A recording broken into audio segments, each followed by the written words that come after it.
राष्ट्रीय संपत्ति घोषित किया जाए।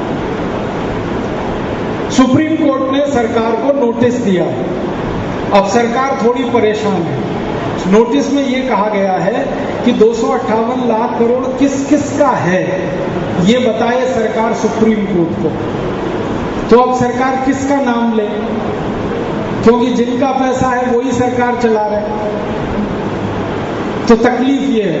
तो सरकार ने अभी सुप्रीम कोर्ट में ये कहा कि हमको 6 महीने का समय दे दो। सुप्रीम कोर्ट ने दे दिया। फिर 6 महीने बाद वो कहेंगे और 6 महीने का समय दे दो। टाइम पास करना है ना, तो ऐसे ही करते हैं। तो हम सुप्रीम कोर्ट को ये कहने वाले हैं कि बार बार आप उनको 6-6 महीने का समय दो। उससे अच्छा ये है एक लाइन का ऑर्डर पास करो कि ये धन जिसका भी है वो राष्ट्र की संपत्ति है। ऑर्डर करे अगर सुप्रीम कोर्ट तो सारा पैसा वापस आ जाए। ऐसा पहले एक बार हो चुका है। यूरिया घोटाला हुआ था नरसिम्हा राव के जमाने में, तब सुप्रीम कोर्ट ने ऑर्डर दिया था। 133 करोड़ रुपए का घोटाला हुआ था। पैसे चले गए थे, यूरिया नहीं आया, तो सुप्रीम कोर्ट ने ऑर्डर दिया था।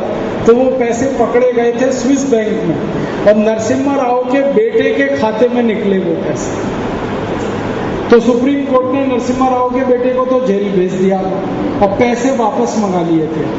तो हम सुप्रीम कोर्ट में यही कह रहे हैं कि अगर यूरिया घोटाले के पैसे आ सकते हैं तो चारा घोटाले के भी आ सकते हैं, बोफोर्स घोटाले के आ सकते हैं, एनरॉन घोटाले के आ सकते हैं। घोटाले सब एक। और हो सकता है सुप्रीम कोर्ट ये फैसला दे दे, हम जीत जाएं तो ये सारा पैसा आ जाए। दूसरा रास्ता है कि संसद में हम एक प्रस्ताव पारित कराना चाहते हैं कि 15 अगस्त 1947 के बाद जितने घोटाले भारत में हुए उन सबका पैसा राष्ट्र की संपत्ति है और संसद इस प्रस्ताव पर बहस करे। बहस के समय हम देखें कौन कौन इसका विरोध कर रहा है।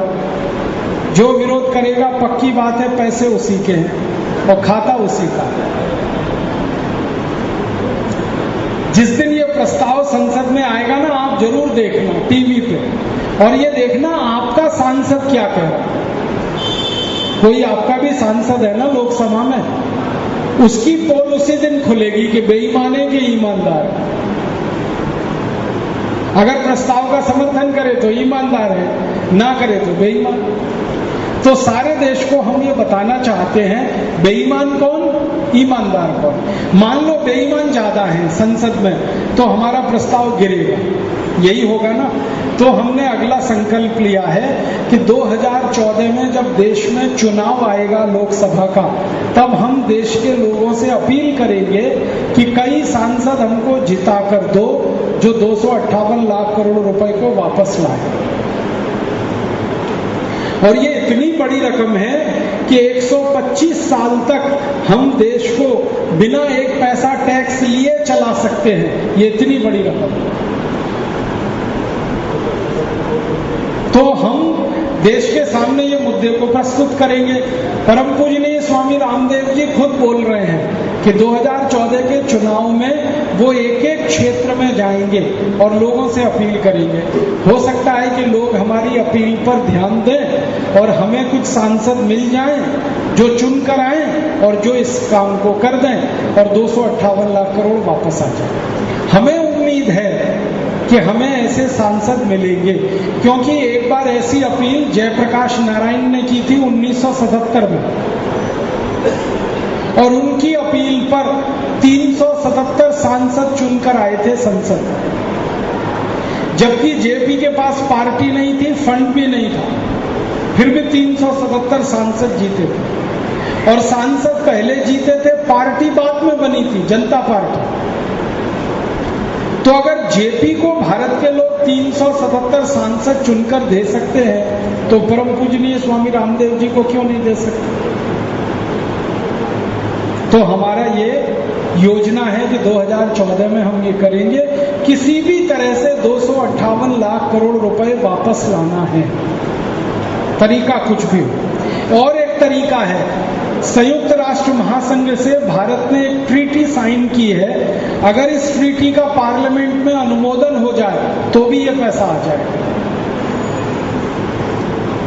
और चौथा और आखिरी रास्ता है, अमेरिका के राष्ट्रपति बराक ओबामा ने अभी कहा कि अगर भारत सरकार चाहे तो ये सारा पैसा मैं दिलवा सकता हूं।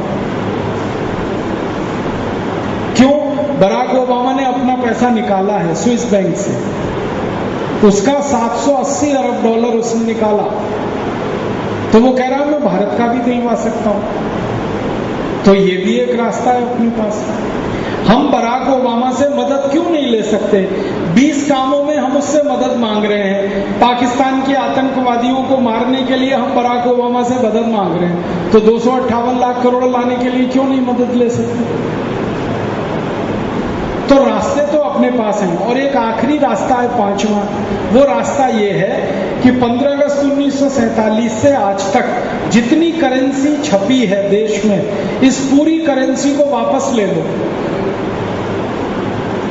15 अगस्त 1947 को जो पहला नोट छपा उसका नंबर हमारे पास है, और 2014 में आखिरी नोट जो छपेगा वो नंबर भी है। इसके बीच की पूरी करेंसी हम विड्रॉ करते हैं 6 महीने में, तो सारा धन विदेशों से अपने आप वापस आ जाएगा। कुछ करना नहीं, जिसका पैसा वो झक मार के खुद लेके आएगा। क्यों? 6 महीने के बाद ये नोट कागज का टुकड़ा हो जाएगा, बात खत्म। तो सारे पैसे आ गए 258 लाख करोड़। फिर हम क्या कर सकते हैं? नई करेंसी प्रिंट करके उतने ही वैल्यू की मार्केट में डाल सकते हैं, सारा ब्लैक मनी जीरो हो जाएगा। ये पांचवा रास्ता। और इस रास्ते में पहला कदम हम ये उठा सकते हैं कि 1000 का नोट, 500 का नोट और 100 का नोट, इसको पहले रिकॉल कर लो। 50 तक के नोट चलने दो, 1000, 500, 100 के रिकॉल कर लो, क्योंकि रिश्वत और घूसखोरी 1000, 500 और 100 में ही होती है, 50 रुपए की रिश्वत नहीं है। तो ये पांचवा रास्ता है। ऐसे रास्ते हैं पैसे लाने के, हमें ये लाना है, और लाने के बाद इस 258 लाख करोड़ रुपए को देश के विकास में लगाना है। और विकास में 2 योजनाएं हमने बनाई हैं, एक गांव के लिए, एक शहर के लिए। गांव की योजना ये है कि 50 लाख करोड़ रुपए हम खर्च करें तो हर गांव में पीने का पानी, चलने के लिए सड़क, दवा के लिए हॉस्पिटल, डॉक्टर, शिक्षा के लिए स्कूल और कॉलेज, और रोजगार के लिए हर गांव में 100 उद्योग। ये हो सकता है 50 लाख करोड़ में। 6,38,365 गांव। और ये काम करके सब गांव हमारे सुखी और स्वावलंबी हो जाएं तो 208 लाख करोड़ बचेगा। वो बची हुई रकम को फिक्स डिपॉजिट में रख दें तो साल का ब्याज 20 लाख करोड़ आएगा। उस ब्याज से शहरों का विकास कर लें और 5 साल में हमें 100 लाख करोड़ मिल जाएगा, सभी शहरों का विकास हो जाएगा। 6 साल के बाद पता नहीं चलेगा कि करें क्या अब इस रकम का, क्योंकि 20 लाख करोड़ तो हर साल आएगा। तो फिर हमने सोचा कि वो 20 लाख करोड़ का जो योजना है वो ये कि अपने जो पड़ोसी देश हैं गरीब, इनकी गरीबी दूर करेंगे। 70 देशों की हमने सूची बनाई है, 2 देश उसमें नहीं है, पाकिस्तान और चीन। इन 2 देशों को छोड़कर 70 देशों की मदद करेंगे, उनकी गरीबी मिटेगी, फिर उनसे हमारी दोस्ती हो जाएगी। उन 70 देशों की दोस्ती की ताकत पर चीन के साथ पुराना हिसाब चुकाएंगे।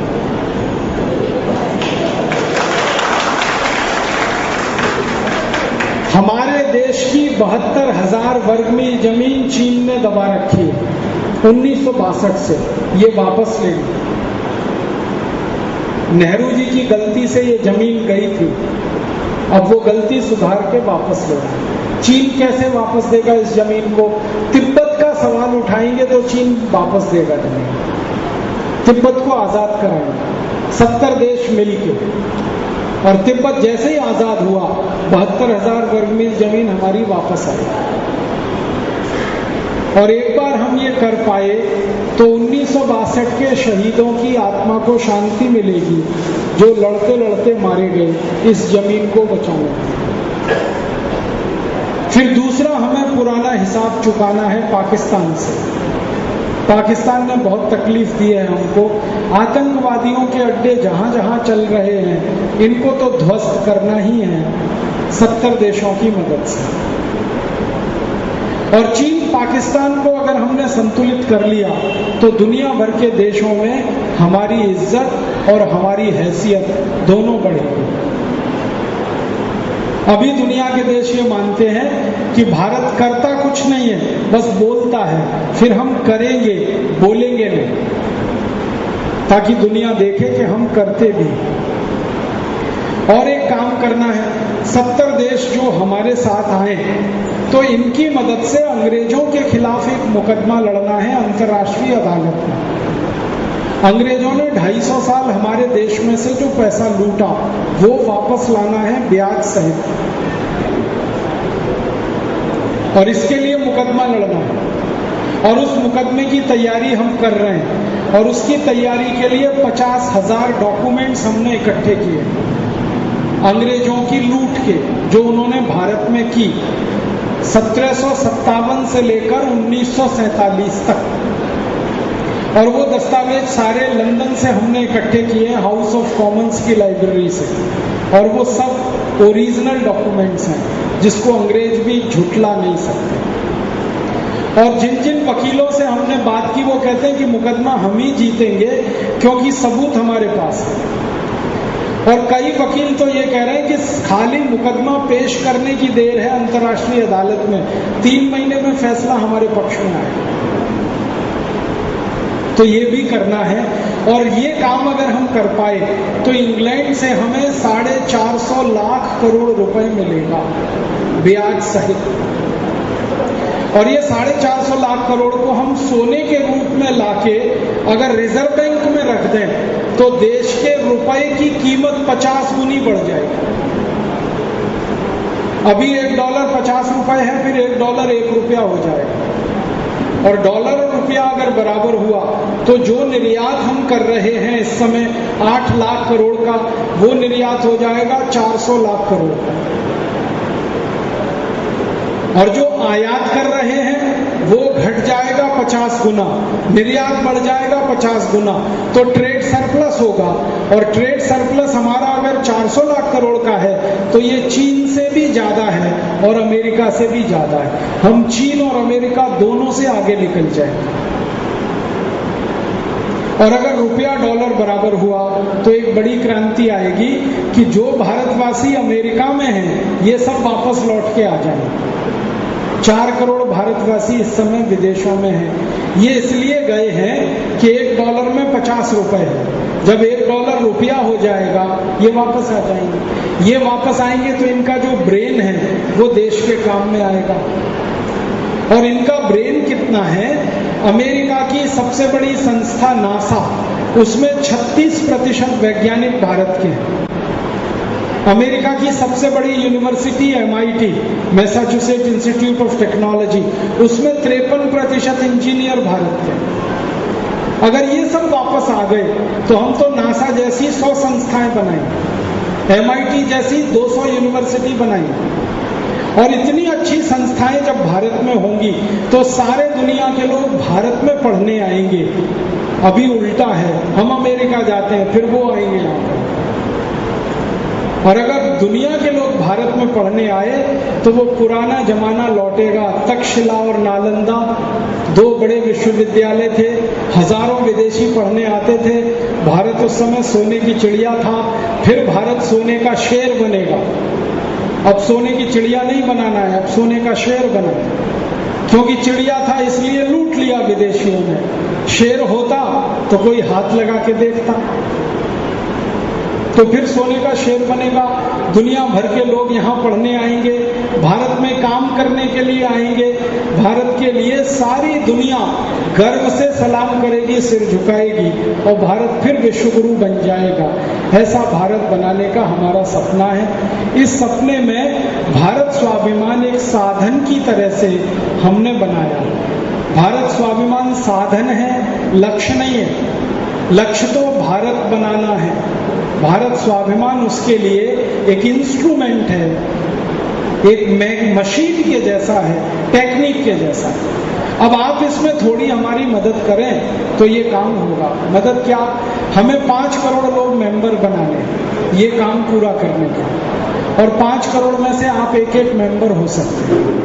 आप एक मेंबर बने, फिर 10 को और कहें, 10 और मेंबर बनाएं, फिर वो 10 को कहें, तो 5 करोड़ का लक्ष्य पूरा हो तो 50 करोड़ तक हमारी बात पहुंचे तो संसद में 400 सांसद इस विचार के अपने आप पहुंच जाएंगे। संकल्प करता है तो भगवान भी उसकी मदद करते हैं। मैं आपको 2 उदाहरण दूंगा। एक सन्यासी हुए समर्थ गुरु रामदास, महाराष्ट्र में। उन्होंने एक संकल्प लिया था, औरंगजेब का शासन खत्म करना। अब समर्थ गुरु रामदास के संकल्प को भगवान ने पूरा कराने के लिए छत्रपति शिवाजी महाराज को पैदा किया इस देश में। और छत्रपति शिवाजी महाराज ने अपनी उम्र के 17वें साल में समर्थ गुरु का सपना पूरा किया, औरंगजेब का साम्राज्य पूरे दक्षिण भारत से खत्म कर दिया। और बाद में तो औरंगजेब उत्तर भारत से भी खत्म हो गया और 1707 में मर गया और मुगल शासन का अंत हो गया। तो सन्यासी का सपना ऐसा होता है। एक सन्यासी थे स्वामी रामतीर्थ। उन्होंने संकल्प लिया था हैदराबाद की रियासत को भारत में मिलाना। हैदराबाद का जो निजाम था वो बार बार बोलता था कि मुझे पाकिस्तान जाना है। स्वामी रामतीर्थ कहते थे कि पाकिस्तान निजाम जाए, रियासत भारत में रहे। और वो संकल्प पूरा किया भगवान ने, सरदार वल्लभ भाई पटेल को इस देश में भेजा और सरदार वल्लभ भाई पटेल ने हैदराबाद रियासत को भारत में मिलाया। ऐसे सैकड़ों उदाहरण हैं। जब सन्यासी ने संकल्प किया तो भगवान ने संकल्प पूरा किया। अभी स्वामी रामदेव जी एक सन्यासी हैं, उन्होंने संकल्प कर लिया 258 लाख करोड़ रुपए वापस लाना, भ्रष्टाचार मुक्त बनाना देश को, बीमारियों से मुक्त बनाना, बुराइयों से मुक्त बनाना, देश को सुखी समृद्धशाली शक्तिवान बनाना। तो भगवान फिर ये संकल्प करा रहा है पूरा। मेरे जैसे, आपके जैसे 2,40,000 कार्यकर्ता तो आ गए हैं, 11 लाख और आने वाले हैं। काम तो होने ही वाला है। आप मदद करेंगे तो श्रेय आपको मिलेगा, नहीं तो किसी दूसरे को मिलेगा। इसलिए मेरी विनती है कि आप इस काम में जरूर आगे आएं, मदद करें। आप अपने समाज की तरफ से मदद कर सकते हैं, व्यक्ति के रूप में भी मदद कर सकते हैं। अब क्या करें इसके लिए? हमने एक फॉर्म बनाया है मेंबर के लिए, आप वो ले जाइए, स्टॉल पे रखा हुआ। एक फॉर्म की कॉपी करा सकते हैं, बनता तो 51, तो आप दान कर दीजिए 51 रुपए। आप जो दान देंगे उसी से हमको ये लड़ाई लड़नी है। ये सुप्रीम कोर्ट का जो केस लड़ रहे हैं उसी पैसे से, संसद में सांसदों को लेके जाना है उसी पैसे से, कानून बदलवाने हैं उसी पैसे से, सब लड़ाई उसी से लड़नी है। और हमने एक संकल्प और किया है कि किसी करोड़पति व्यक्ति से 50 करोड़ या 100 करोड़ नहीं लेंगे। हम 10 करोड़ में, ये ईमानदारी की है। कोई हमको 100 करोड़ देगा तो वो ईमानदारी का तो नहीं है, ये तो पक्की बात है, वो तो बेईमानी का। और बेईमानी का पैसा बेईमान बनाता है, ईमानदारी का पैसा ईमानदारी लाता है। तो हमने देश भर में 5 करोड़ लोगों से 50-50 रुपए लेने का तय किया है हमारी लड़ाई के लिए।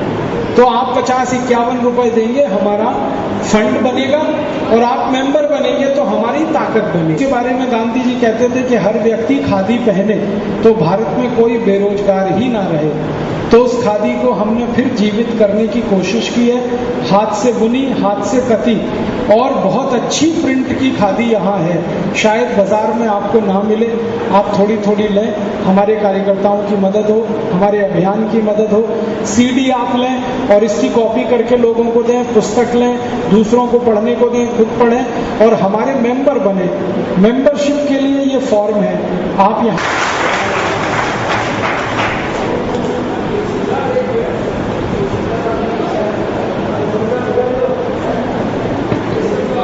आज हमारे बीच भारत स्वाभिमान एवं पतंजलि योगपीठ से राष्ट्रीय सचिव श्री राजीव जी दीक्षित यहाँ पधारे।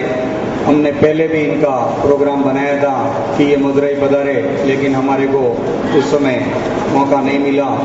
और अभी हमने ट्राई की और हमारे बीच में श्री अश्विन भाई पटेल ने जो यहाँ के प्रभारी है उन्होंने भी बताया कि राजीव जी दीक्षित आ रहे हैं और सर जी ये प्रोग्राम बन गया। हम बहुत बहुत धन्यवाद देते हैं एवं बहुत बहुत आभार प्रकट करते हैं आपका।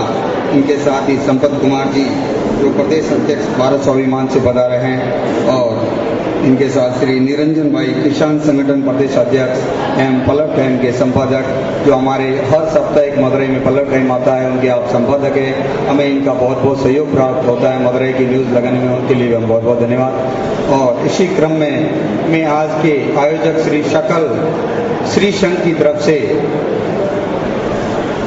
भारत स्वाभिमान के माला के बाद तालियां के लिए मैं आमंत्रित करता हूँ Madurai north Indian welfare association के अध्यक्ष श्री सुरेश जी गुप्ता से कृपया तालियां बजाकर सम्मान करें।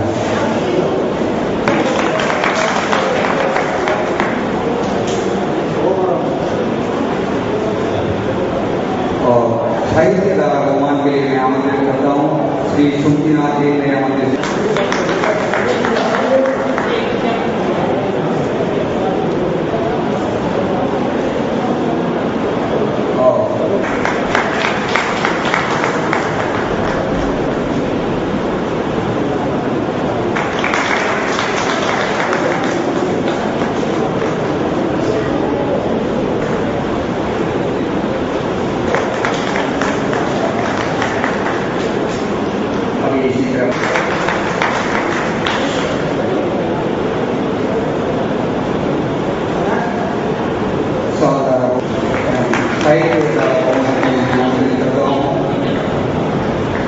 श्री गुरुराज जी चौधरी टैलेंट पर्सन।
आज इच्छा है कि हमारे भारत स्वाभिमान राष्ट्र निर्माण के लिए जो अपने सकल श्री संघ को निमंत्रण देके राजीव जी दीक्षित को यहाँ बुलाया था उनका श्रेय अश्विन भाई पटेल को जाए।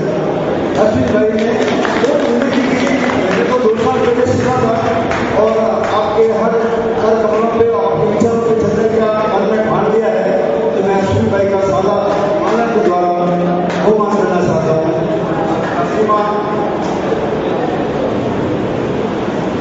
भाई साहब राजीव जी दीक्षित